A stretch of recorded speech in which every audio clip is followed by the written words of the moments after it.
Hey guys, welcome to our fourth and final video of the evening for FNM TV. We have Anthony Huyun playing Blue-White Flash against Gordon Wright playing Izzet Control. Is it actually Control? Yes, it is actually Control.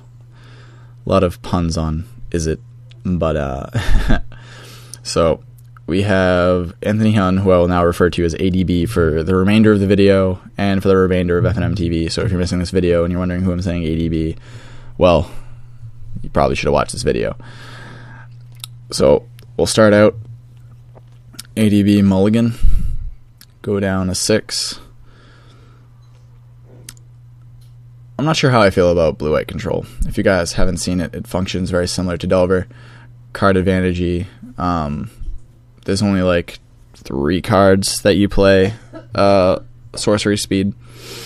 The deck is very reactionary to what you do, and 3 might actually be overstating it. Like, it might not even be 3 even out of the sideboard, where they have Seraph of Dawn to come out against aggro decks. 4-mana 2/4 flyer from Avacyn Restored, I believe.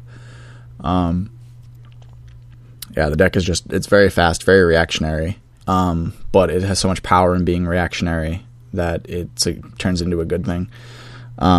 Because reactionary as a stigma has been it's a negative connotation in Magic. You want to be the person being responded to as the person responding. But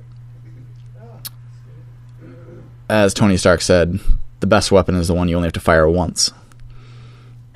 So that usually plays into controls thing. That's my philosophy, and I love it. That's why I liked playing Blue-Black Control back in the day. You get to drop down Grave Titan or a Jace Mind Sculptor, and it's like, respond to it, or I pretty much win.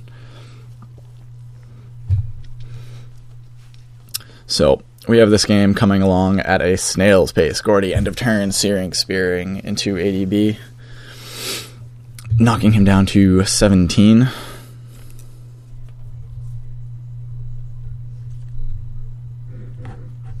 So we have 17 to 20. Augur of Bolus will come down and get dissipated immediately. That does not go to your graveyard, Gordy. That is exiled. There you go. So this deck functions as like a Gordy's functions as a slower burn deck with Snapcasters and Searing Spear. You can, if you see 4 optimally and they are all not countered, you can deal 24 points of damage to the opposition with just those 8 cards. Then you also can fit in like Brimstone Volleys, Devil's Play, Bonfires. Like it opens up some possibilities. But against Blue-White Control, Blue-White Flash,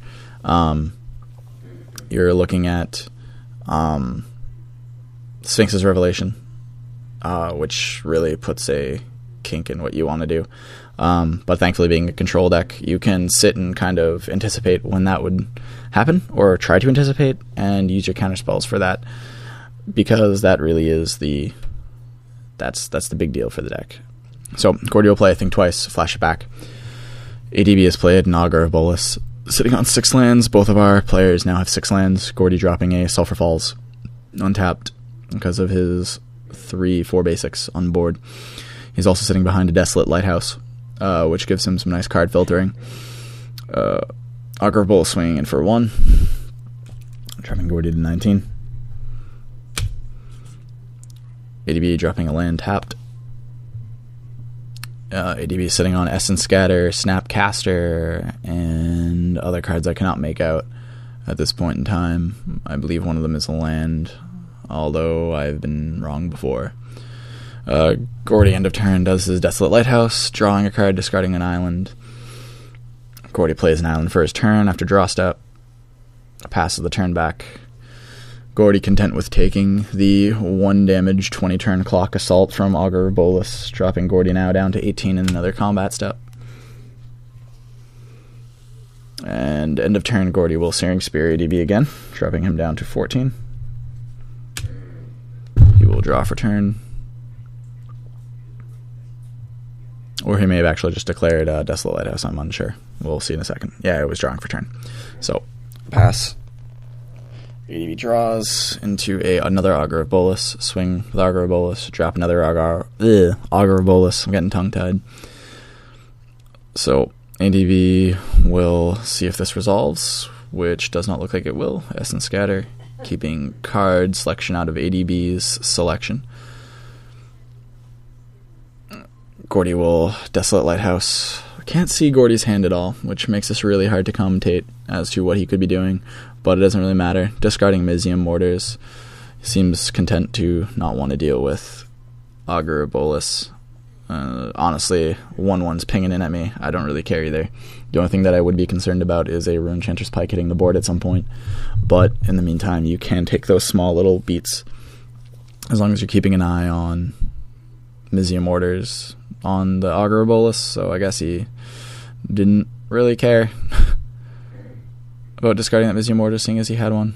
He's going to unsummon his Augur of Bolus. Gordy debating, shaking his hand, saying it's okay.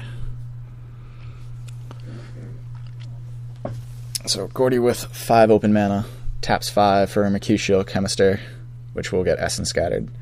And this is the first turn that a player, I believe, has been tapped out in this game, so we'll see what ADB can do to capitalize on this.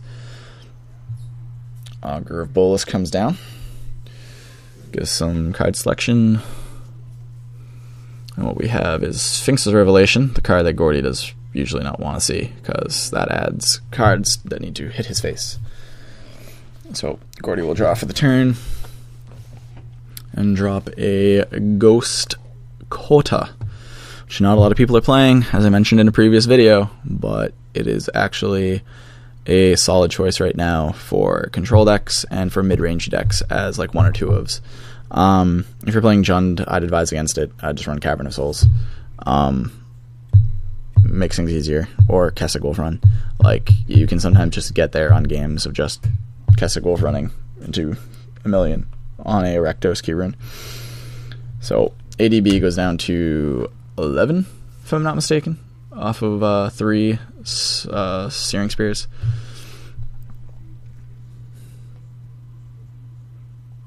Gordy keeping all the mana up. Now, if you're separating your mana like Gordy does over here, you can do 2 things, 1 positive, 1 negative. You can be alerting your opponent to what cards you potentially have in your hand, judging by 3-2-3, as Gordy has it set up. 2 blue in 1 section shows that like Gordy might have a Dissipate, or like a Think Twice, or something with 1 red in the cost because he has 2 colorless with it. So like you can really surmise a person's hand, how they're setting up their mana. What I try and do is do 1-1-1-1-1-1. So if I have a Overgrown Tomb, next one's going to be a black-red source. Next one's going to be another black-green or a red-green source, or a basic or whatever, and you mix it up. You try and mix it up so your opponent can never surmise what's in your hand. Even as it seems so really ticky-tacky, any information that you give is very important. And now we have an exchange of spells right now from both of them. We have Essence Scatter on a Snapcaster, on a Searing Spear from getting a Counter Flux coming in, countering an Essence Scatter. And now ADB only has 1 mana open, and we're going to see damage come in to exactly kill ADB. Well, that's something.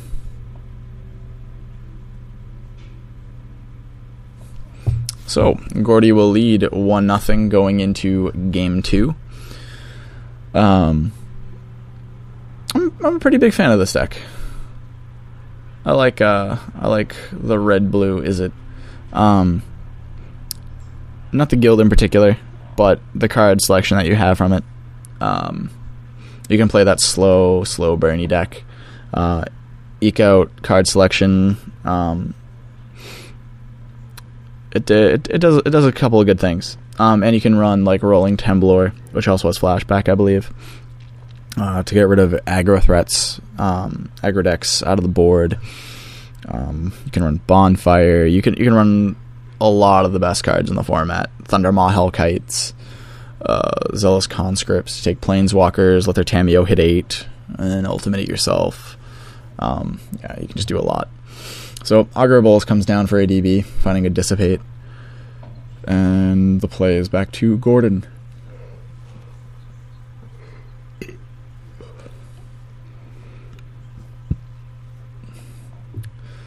Gordon dropping a Sulphur Falls, passing back.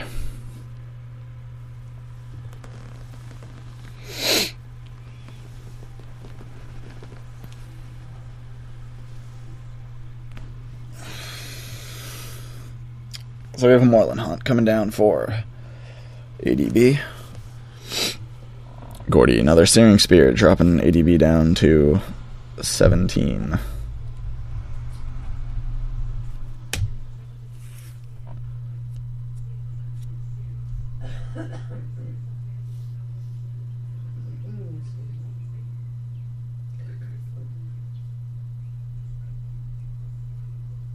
I think I said 6 last game. I meant 8. I don't know why. I'm really confused as to why I said that. But another Searing Spear. So, ADB very quickly down to 14. But, again, he's sporting a Dissipate, so he knows what he's doing. ADB is a very, very good player. Recently ended up playing in a Pro Tour. Made day 2. Some good stuff. Not every day you can say you made day 2 of a Pro Tour. So Gordy deciding into turn abilities, nothing. Draws a card for the turn. Desolate Lighthouse.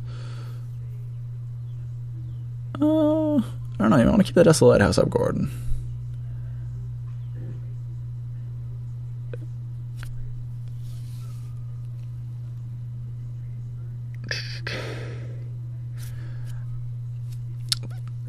ADB is going to Thought Scar himself. Try and get some instants and sorceries in the graveyard, which negate, and Thought Scour will now hit. ADB will do it again. Milling 2 lands, putting another Thought Scour in, drawing a card. So, the deck now has fuel. It has some fuel for Moreland Hunt in the form of a Snapcaster Mage getting a Spirit Token. Also has fuel for his Runechanter Spike. 4 total. Coming in at Gordon. Gordy will go down to Sweet 16. And Gordy will Desolate Lighthouse. Again, toss away those Mizium Mortars. He doesn't like rolling with them mortars. Draw for turn. Slow draw. I think Gordy may have boarded in Bonfires, or maybe he hasn't. I don't know.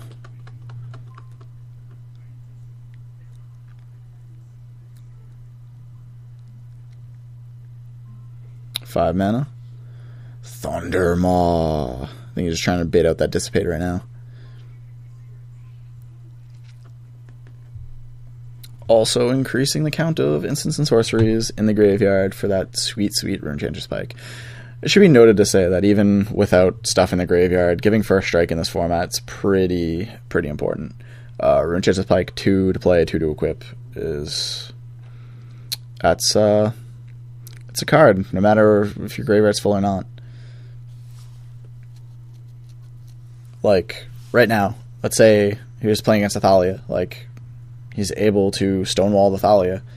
Even a Thalia with, like, a Rancor, like, you're only taking 1 damage and you're trading, getting rid of that. Like, it's so important.